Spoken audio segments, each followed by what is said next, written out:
விட்டா நம்ம குறை தீரும். அம்மனுக்கு விரதம் ஆதி முதல் இன்று வரை வழக்கம். அம்மனுக்கு விரதம் ஆதி முதல் இன்று வரை வழக்கம். சமயபுரத்தில் நம்மை வாழ வைக்க மாறியும் விரதம் கொண்டாளே மாறி அம்மன் அலங்காரம் தினம் தினம் காண வரம் வேணும். அம்மன் அலங்காரம் கண்டு விட்டா நம்ம குறை தீரும்.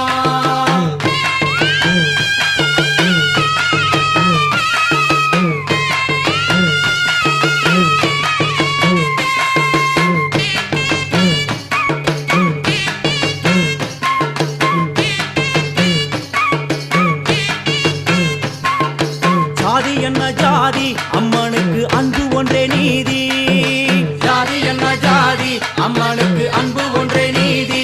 பெரிய பாளையத்தில்